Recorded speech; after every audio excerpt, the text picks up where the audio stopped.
again, and it was restored, like the rest of his flesh. Then the Lord said, if they do not believe you or pay attention to the first sign, they may believe the second.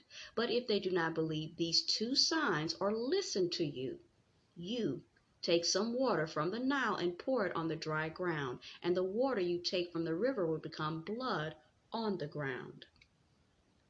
All right, verses 30 and 31. And Aaron told them everything the Lord had said to Moses. He also performed the signs before the people. 31. And they believed. And when they heard that the Lord was concerned about them and had seen their misery, they bowed down and worshiped. This is Teachable Moments with April podcast Bible study for the greatest man who ever lived. We're going to be looking at chapter 24, called Why Jesus Came to Earth. Now, Jesus' day in Capernaum with his 4 disciples has been a busy one, concluding with the people of Capernaum bringing him all of their sick ones to be cured during the evening. Now, there has been no time for any type of privacy. Now, it is early the following morning. While it is still dark, Jesus gets up and goes outside by himself, and he travels to a lonely place where he can pray to his Father in private. But Jesus' privacy, as you have guessed, is short-lived, because when Peter and the others realize that he's missing, they go out searching for him. When they find Jesus, Peter says this, all are looking for you. The people of Capernaum want Jesus to stay with them, and they truly appreciate what he has done for them. But did Jesus come to earth primarily to perform such miraculous healings? What does he say about this? Now, according to one Bible account, Jesus answers his disciples when he says this, let us go somewhere else into the village towns nearby, that I may preach there also, for it is for this purpose I have gone out.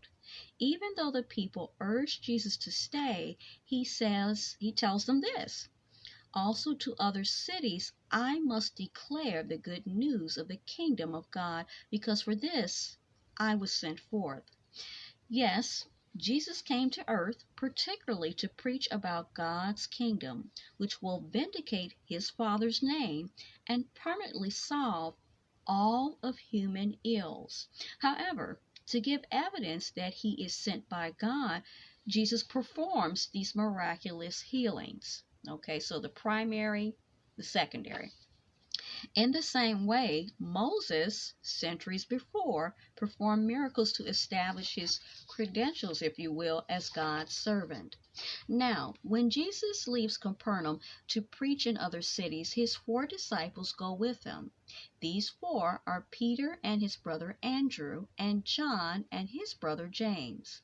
You will recall that just the week before, they had been invited to be Jesus' first traveling co-workers. That's an interesting way to say it, co-workers, huh? Jesus' preaching tour of Galilee with his 4 disciples is a wonderful success. In fact, the report about his activities spreads even into all Syria. Now, great crowds from Galilee, Judea, and across the Jordan River follow Jesus and his disciples. Now, for this particular chapter, we're going to be looking at the Bible verses are going to be first from the book of Mark, chapter 1, verses 35 through 39. Then we take a look at Luke, chapter 4, verses 42 and 43. Then we look in the book of Matthew, chapter 4 also, verses 23 through 25.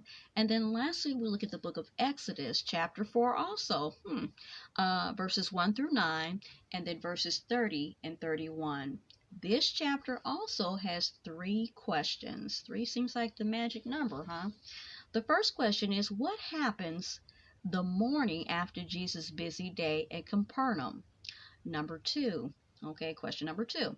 Why was Jesus sent to earth, and what purpose do his miracles actually serve? And then question number 3 is, who go with Jesus on his preaching tour of Galilee, and what is the response to Jesus' activities?